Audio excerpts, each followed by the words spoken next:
దేవుని కృపతో దేశాన్ని ముందుకు తీసుకెళ్దాం.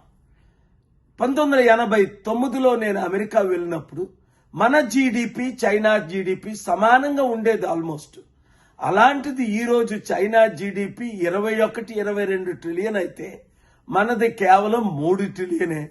ఎలాగ ఈ 37 సంవత్సరాల్లో చైనా ప్రపంచానికి నెంబర్ 1 అయిపోయింది? మనం ప్రపంచంలో ఏ స్థానంలో ఉన్నామో ఆశ్చర్యం. కారణం ఏంటి? ఒక లడ్డూ వివాదం మీద హిందూ ముస్లిం క్రిస్టియన్స్ ని రెచ్చగొడతారు. రిలీజియస్ కాన్ఫ్లిక్ట్ మీద ప్రజల్ని రెచ్చగొడుతున్నారు. ప్రజా సమస్యలను పరిష్కరించుకుంటా నిరుద్యోగులకు ఉద్యోగాలు ఇవ్వాలంటే, రైతులను ఆదుకోవాలంటే, ప్రతి ఒక్కరిని కుల మతాలకు అతీతంగా కలిసి ఉండాలంటే, ప్రపంచ శాంతి కొరకు మనం ప్రయాణం చేయాలి అంటే, ప్రపంచ శాంతి కొరకు మనం ప్రపంచాన్ని నడిపించాలి అంటే, కులాలకు మతాలకు అతీతంగా ఈ చిల్లర డిబేట్లు విడిచిపెట్టి, యుద్ధాలను విడిచిపెట్టి, చూసారా ఇప్పుడు సుప్రీంకోర్టు ఏమన్నది? ఆ లడ్డు మ్యాటర్లో ఏమీ కూడా నేనప్పుడు అన్నదే కల్తీ జరగలేదు. దాని కొరకు ఎంత ఫైట్ ఇచ్చారు, ఊగిపోయారు. ఇది అవసరమా? నేను చెప్తున్నాను పవన్ కళ్యాణ్, తమ్ముడు ఇప్పుడైనా నువ్వు ప్రభు మార్గంలో ఉన్నాడు, శాంతి మార్గంలో ఉన్నాడు, దేశ మార్గంలో ఉన్నాడు, సత్య మార్గంలో ఉన్నాడు.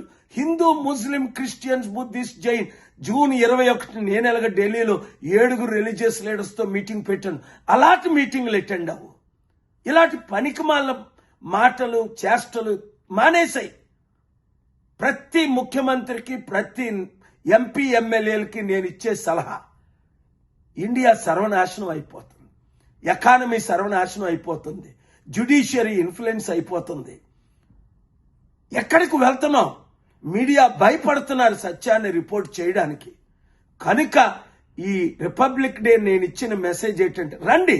అందుకే ఫిబ్రవరి 22న ఆదివారం చెన్నై మద్రాసులో YMCA నందనం గ్రౌండ్స్ లో ప్రపంచ శాంతి సభ పెడుతున్నాను. హిందువులు వస్తున్నారు, ముస్లింస్ వస్తున్నారు, క్రిస్టియన్స్ వస్తున్నారు, అన్ని కులాల మతాల ప్రజలు వస్తున్నారు. రండి, కలిసి పనిచేద్దాం, దేశాన్ని ముందుకు తీసుకెళ్దాం, అభివృద్ధి చేద్దాం.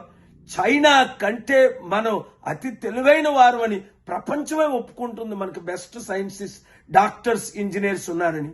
రండి, అమెరికాతో కలిసి వారిని తప్పు మార్గంలో వెళ్లకుండా మనం వారిని నడిపించి ప్రపంచంలో నెంబర్ 1 స్థానం మనం సాధిద్దాం.